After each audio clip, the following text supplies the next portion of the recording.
Okay, so let's get right into it. It's one of the biggest, most heated debates in cybersecurity. Should you really be using a password manager? Are you actually making yourself safer, or are you just putting all your digital eggs in one basket? A very, very tempting basket for hackers. Today, we're going to break down the whole argument, using a fascinating debate that blew up online as our roadmap. And it all kicked off with this, a simple, kind of provocative challenge on Reddit. Change my mind. Password managers should be avoided. This one sentence sparked a massive conversation, and honestly, it cuts right to the heart of the whole issue. You've got a lot of really smart folks on both sides of this fence, so let's dive in and unpack it. First up, let's hear from the skeptics. The argument against password managers is actually pretty simple, it makes a lot of sense, and yeah, it's kind of scary when you think about it. It all comes down to this idea that you're creating a single, super valuable target. This is the core fear right here. The original poster basically said these companies are sitting on a gold mine for hackers, and that analogy is perfect. It's like a bank heist. Why would a thief bother breaking into 100 different houses to steal a little bit here and there, when they could just hit the one bank vault that holds everything? That's the nightmare scenario.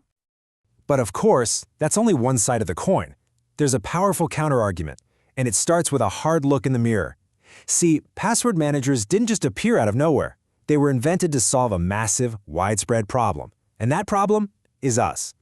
Let's be real about how most people handle their passwords without one. The whole case for password managers really starts with this number, 84%. That's how many of us, according to a recent survey, admit to reusing the same password on multiple websites. Just let that sink in. It means if some sketchy form you signed up for 10 years ago gets hacked, criminals could have the key to your email, your bank account, the whole shebang. This is the giant security hole they were designed to fix. And if that's not bad enough, just look at the kind of passwords we're reusing. I mean, come on. 123456? Password? It would be funny if it wasn't so terrifyingly common. Every single one of these can be cracked by a basic computer program in less than a second. We are predictable creatures of habit, and believe me, hackers know it. And this leads to the #1 threat for the average person online, something called credential stuffing. It's exactly what it sounds like. Hackers take these enormous lists of stolen passwords, the ones full of QWERTY, and they use bots to automatically try or stuff them into every login form they can find. It's a brute force numbers game, and since 84% of us reuse passwords, it's a game they win a lot. And this quote from the Reddit thread just hits the nail on the head. For most of us, the real-world alternative to a password manager isn't some perfect photographic memory for complex codes. No. The alternative is reusing passwords, using simple ones, or writing them down on a sticky note. And as this user says, all three of those are way, way worse. The thinking is, even a flawed system is better than the guaranteed insecurity of our own bad habits. Okay, so the pragmatists are making a pretty strong case. But here's where the story takes a sharp turn. Because that nightmare scenario we talked about, the digital bank heist, the skeptic's greatest fear, well, it actually happened. And this is where the debate gets really, really complicated. The LastPass breach in 2022 was that nightmare come to life. The crazy thing is, hackers didn't smash through the company's main defenses. They found a weak link, a senior engineer's home computer. From there, they got in and stole backups of customer password vaults, the encrypted files with everybody's secrets. And the fallout was real. Federal investigators have since linked this breach to over $150 million in stolen crypto. This wasn't just a theory anymore. And this slide explains exactly why that LastPass breach was so dangerous. It's the critical difference between an online and an offline attack. An online attack is when a hacker tries to guess your password on a live website. It's slow, and they'll get locked out after a few tries. But an offline attack, that's when the hacker has the stolen file on their own computer. They can use their own powerful hardware to try not 5, but billions of guesses per second. It's a completely different level of threat. So, after all that, are password managers safe, or are they not? Well, it turns out that might just be the wrong question to ask. Any cybersecurity pro will tell you the same thing. Nothing is 100% safe. The real question is about how you manage your risk. This quote from a security professional in the thread is really the key to the whole thing.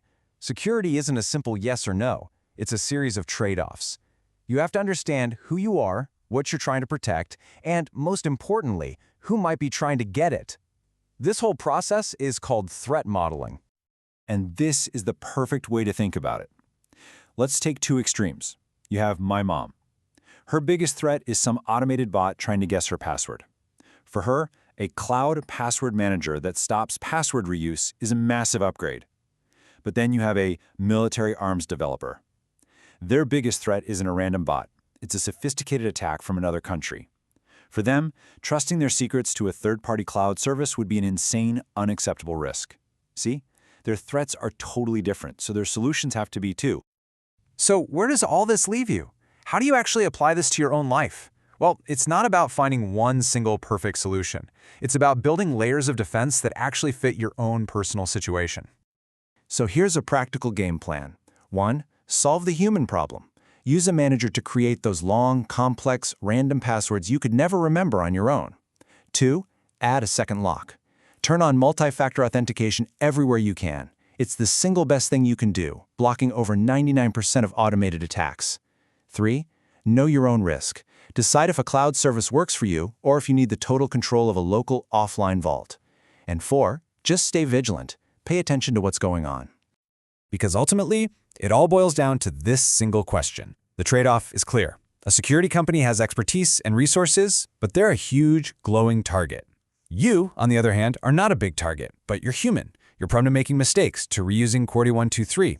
So the question isn't, are password managers safe? The real question is, who do you trust more with your digital keys, yourself or a security company? There's no single right answer, only the one that's right for you.